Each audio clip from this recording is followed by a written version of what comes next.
Good morning आप सभी प्यारे दोस्तों को।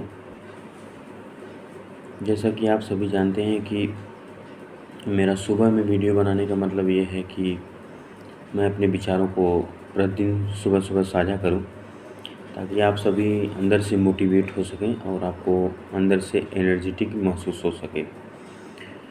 क्योंकि इंसान के विचार ही हैं जो लंबे समय तक जीवित रहते हैं। अगर वो अपने विचारों का आदान प्रदान नहीं करता है तो ये एक मुर्दे के समान है, उसके विचार बाहर नहीं निकल पाते हैं। तो मैं आज ये सोच रहा था कि जो कोलकाता में रेप कांड हुआ उसके बारे में मैं चर्चा करूंगा, क्योंकि आए दिन हमारे भारत देश में या किसी अन्य देश में कुछ न कुछ ऐसी घटनाएं होती हैं जो मन को बहुत द्रवित कर देती हैं और बहुत दुख भी होता है, क्योंकि ऐसी घटनाएं से मन बहुत आहत हो जाता है। कहते हैं कि बेटियां घर की लक्ष्मी होती हैं, बेटियों से ही सब कुछ है। बेटियां घर की आंगन हैं, बेटियों से सारा जग है। बेटियां रानी लक्ष्मीबाई हैं।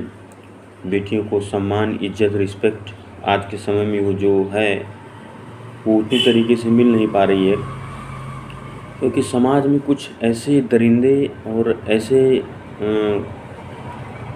घात लगाए बैठे हैं कि मौके का इंतज़ार कर रहे हैं कि कहाँ ऐसा मौका बने तहाँ हम किसी को छेड़ सके। और कोलकाता में एक लेडीज़ महिला के साथ इतना जघन्य कुकृत्य किया गया, जिसके बारे में मैं क्या बता सकता हूँ। आप लोग तो देख ही सकते हैं सोशल मीडिया के माध्यम से।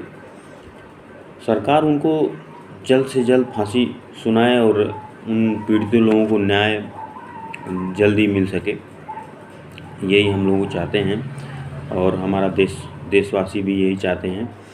क्योंकि जघन्य अपराध करने वालों को जब तक उस श्रेणी में, जब तक उस कैटेगरी में नहीं रखा जाएगा, तब तक उनके अंदर ऐसी भावनाएं पनपती रहेंगी, तब तक वो उस देश, समाज, राष्ट्र के लिए एक घातक और घातक सिद्ध होंगे और एक गंभीर बीमारी जैसे कोरोना वायरस की तरह ये सब फैलते जाएंगे। और मैं उन बहन बेटियों को तमाम दिल से आभार व्यक्त करता हूँ जिन्होंने अपना अमूल्य योगदान इस सृष्टि के लिए, इस सेवा के लिए दे रही हैं, मानव सेवा के दे रही हैं। और डॉक्टर कहते हैं ना कि भगवान के बाद एक दूसरा रूप ही डॉक्टर होता है। अगर हम उनका सम्मान नहीं करेंगे, उनकी इज्जत नहीं करेंगे, उनकी रिस्पेक्ट नहीं करेंगे आज के समय में, तो हमें क्या आशा, क्या उम्मीद रखी जा सकती है। हम जब अपने घर से निकलते हैं तो ये मानसिकता, ये भावनाएं बना के निकलते हैं कि अकेली लड़की जा रही है तो उसको गंदी नज़र से देखेंगे, उसके अंदर अलग अलग परिवर्तन को अपने अनुभव करेंगे। तो ये सब क्या हो रहा है, ये सब क्या सोच रहे हो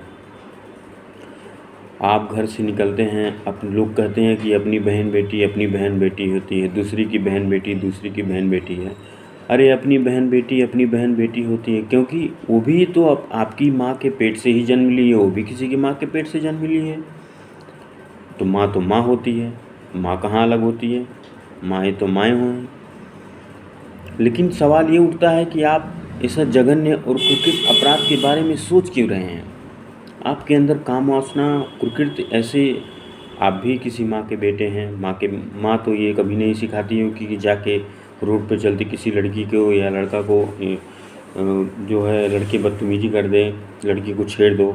ये कहाँ तक न्याय है, अनुचित न्याय है। जो भी इस समाज को अलग रूप में, अलग दिशा में देखना चाहेगा, क्योंकि समाज ये चाहता है कि प्रतिदिन बदलाव चाहता है, बल्कि आप विकास की तरफ बढ़ने की तरफ आप पीछे की तरह जा रहे हैं। हमारा देश भ्रष्टाचार, रेप, पीड़ित बलात्कारी जैसे मामलों में, जघन्य अपराधों में भारत माता, पहले के समय में लोग अपने बलिदानों से, अपने क्रांतियों से लोग सींचा करते थे कि हमको अपने देश को आज़ाद करना है। आज को देश को आज़ाद करते करते लोग कहाँ से कहाँ चले गए, लेकिन हम कहाँ से कहाँ रह गए। तो आप सबसे, हमारे सभी भाइयों बहनों सभी से निवेदन है कि आप सभी अपने कार्यों को अच्छे कार्यों में लगाएं और अपने मन को अच्छे कार्यों में सुलीन करें। इसी के साथ जय श्री कृष्ण। हम फिर मिलते हैं आप सबसे।